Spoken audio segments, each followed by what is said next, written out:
prinsip keberkahan secara Islam dan agama di Indonesia sudah tuntas. Kenapa? Tuntas. Karena kalau kita ingat, kalau kita baca Maulid Ad-Dibai yang sering disampaikan oleh Mbah Maimun Zubair, ini tak sering saya ulang-ulang terus di mana-mana. Syarat keberkahan umat Islam di Indonesia ini sudah paripurna. Kenapa? Karena tiga-tiganya ada di Indonesia. Keberkahannya ini. Apa itu syarat keberkahannya? Kalau kita baca Maulid Ad-Dibai, Mauliduhu bi Makkah, wa hijratuhu bil Madinah, wa sultanuhu bisyam. Mauliduhu bi Makkah, lahirnya Kanjeng Nabi ada di kota Mekah. Syarat umat Islam berkah di Indonesia karena ada Makkah. Mekah ini simbol. Mekah ini simbol karena kota Mekah itu ada yang punya. Setiap kota mesti ono pundene, ono danyange. Pundene kota Kudus sinten? Sunan Mbah Ja'far Shadiq. Sundene wong Mejobo Mbah Suryo. Sundene wong Colo Mbah Sunan. Pundene wong Demak Sunan Kalijogo. Sundene wong Jepara Ratu Kalinyamatan Sultan Hadirin. Pundene wong Pati Pangeran Praglopati. Pundene wong Kajen Mbah Mutamakin. Ngoten kan? Pundene kota Mekah niku Bani Hashim. Ning Indonesia bertebaran Bani Hashim. Sinten niku Bani Hashimnya? Sa'adah Ba'alwi, para sayyid, para habaib. Sing sekarang lagi diragukan oleh Imaduddin sambungan nasabnya.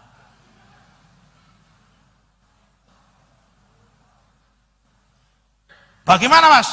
Kalau saya pribadi punya pendapat, barang siapa wong sing biasane rajin maca selawat, wong sing gaene rajin nyebut namane Kanjeng Nabi,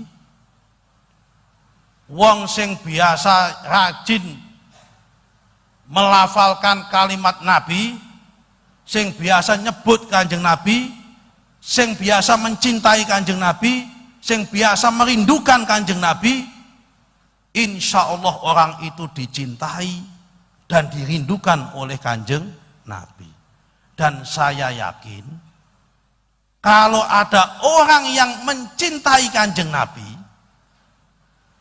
begitu dia memegang sesuatu, pasti sudah terasa ini ada darah Nabi atau tidak.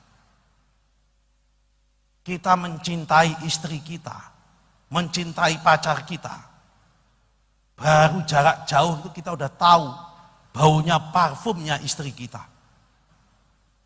Mosok saiki ngaku mencintai Kanjeng Nabi, tapi tidak bisa merasakan di mana di situ ada baunya darahnya Rasulullah Shallallahu Alaihi Wasallam.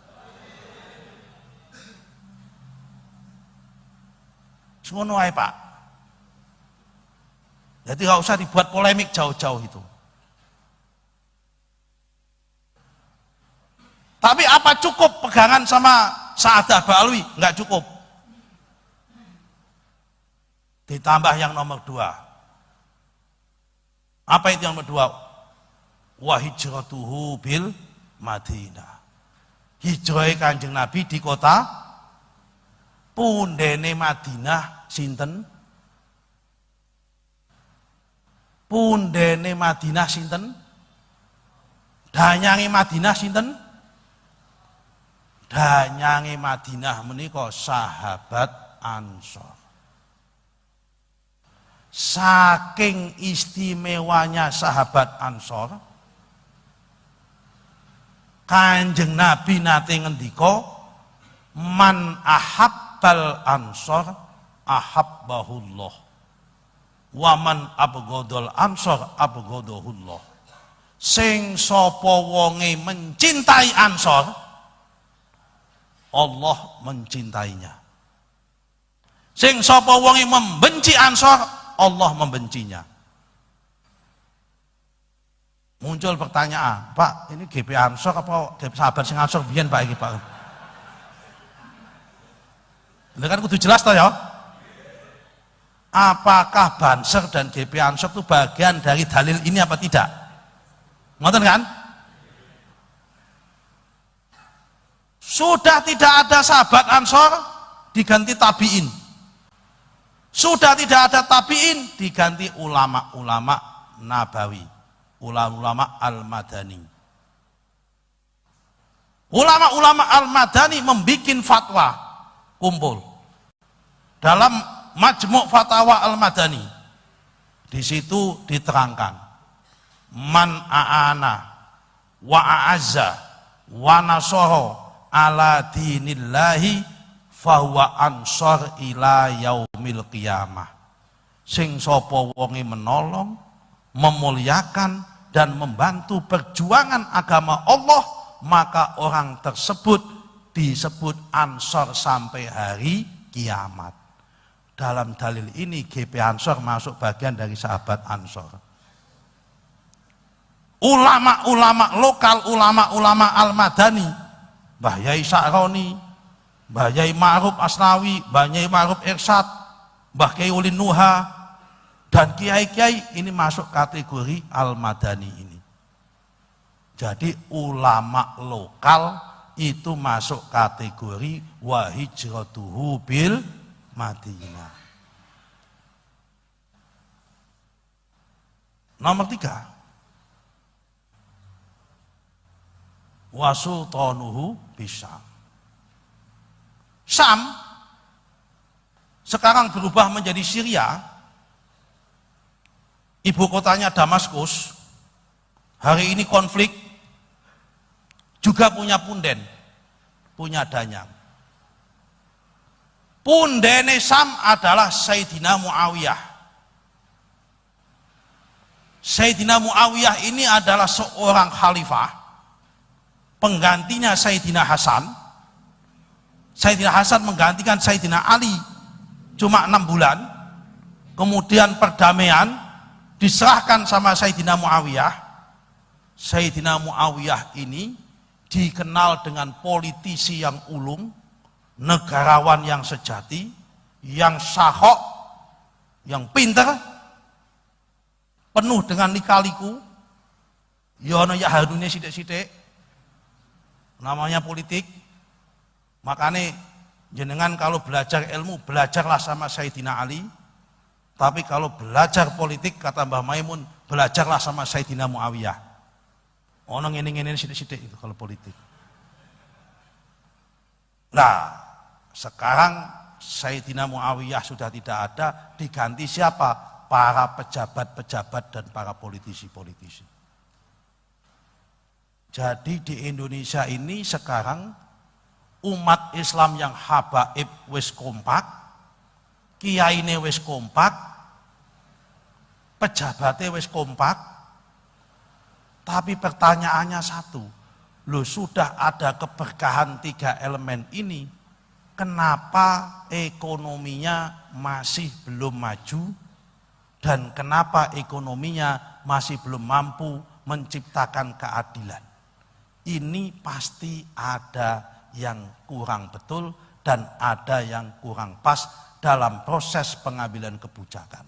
Kenapa? Karena tadi masih mengusung prinsip sabu'iyah yang itu bertentangan dengan Al-Quran dalam surat Al-Hasyr, likaila yakuna dulatan bainal aghniya. Karena perintah Al-Quran jelas, kekayaan tidak boleh hanya muter di antara orang-orang itu saja, tapi harus dialihkan kepada yang lain. Diberikan kesempatan orang yang lain. Keberkahan sudah ada, tetapi keadilan ekonomi belum ada. Karena itu, saudara-saudara sekalian, untuk menutup pengajian yang singkat ini, fokus perjuangan kita ke depan adalah bagaimana kita keluar dari mata rantai kemiskinan dengan cara menciptakan keadilan ekonomi dan kesempatan pendidikan bagi rakyat, wabil khusus bagi umat dan umat Islam yang ada di Pak Awan Yuri, selamat malam Pak Kiai. Selamat. Nusron Wahid apa keponakannya Gus Dur? Matur suwun. Buat menerus. Ini terkecoh kita. Pak Awan Yuri.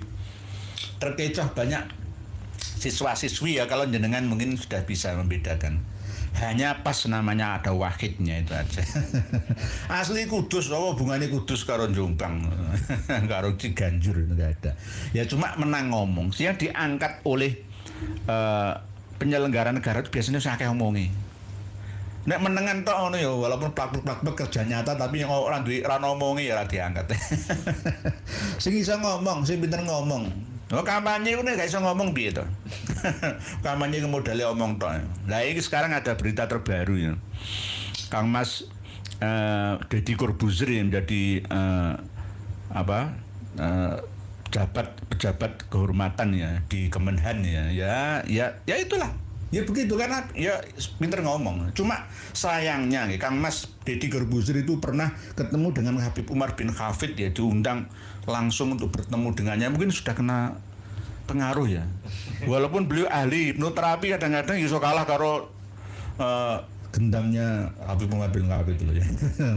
Masa kelas Kiai Haji Miftahul akhirnya masih terkiku-kiku.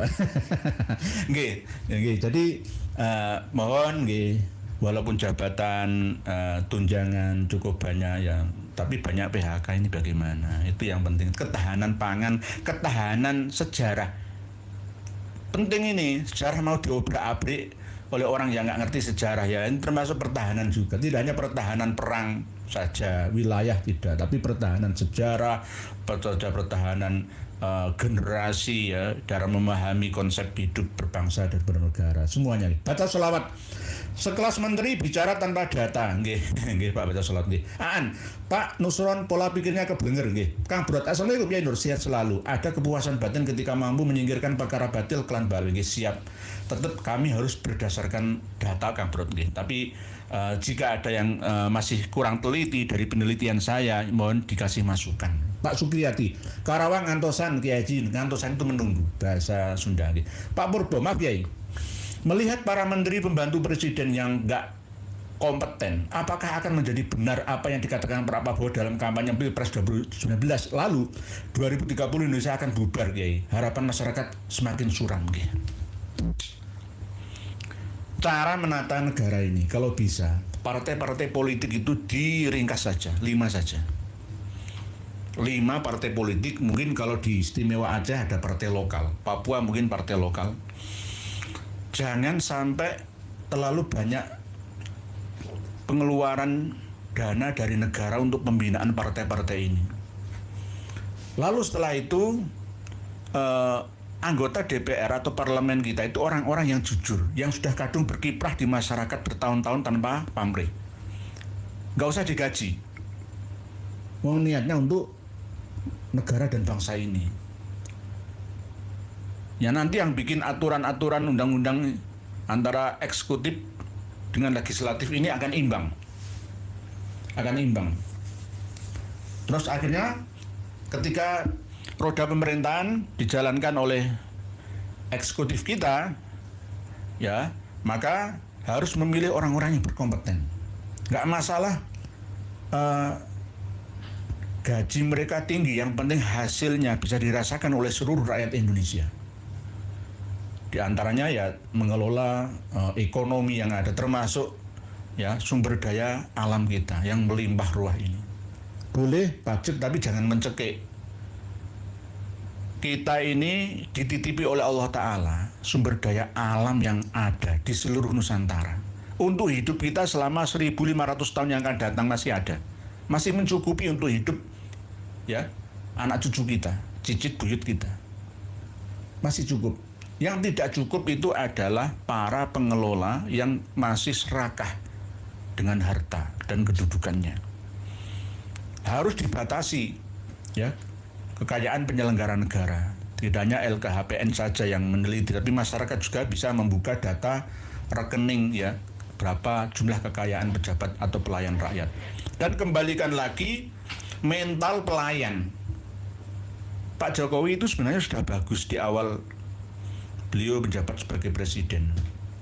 Tidak terlalu prosedural, ya, terus mau membaur ya namanya politik kan ya kayak Muawiyah bin Abi Sufyan ya.